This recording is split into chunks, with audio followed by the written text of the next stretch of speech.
So being that we're in the Central Appalachians, there's a lot of invasive species you got to watch out for, primarily kudzu. Right across the holler in front of the house, there is a huge patch of kudzu that's growing there. So we're going to have to be real careful and real watchful and make sure that it doesn't start trying to crawl onto the property, because that's a big issue, of course. But we also have a lot of other things like multiflora rose, which is a little thorny kind of rose bush. They grow like crazy out here. We have tree of heaven. When we purchased the property, there was so much tree of heaven growing all around the house up there that it was like, it looked like a forest up there of tree of heaven. And we've slowly started to get rid of them. We also have Japanese stilt grass that grows out here to the right of the barn. And we're gonna have to come, I think in mid to late summer is when they said that you need to go and just mow all of it down, and you have to repeatedly do that for about 5 years before you can get rid of it. But it's all about timing with these things. You can get rid of something in the wrong time of year and it'll come right back.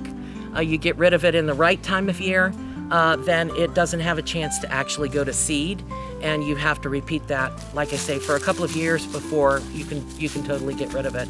But yeah, a lot of stuff here, and Will's trying to hurt himself. Don't mind me. Don't mind me. I'm just exploring. Like a kid.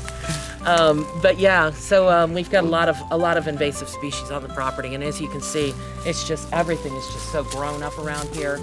We have these vines that are growing up the trees. We have to start cutting back some of those vines because we don't want them to kill the nice trees that we've got here. But everything else is just, you come out here in the summer, it's like a jungle. You just can't see 10 feet.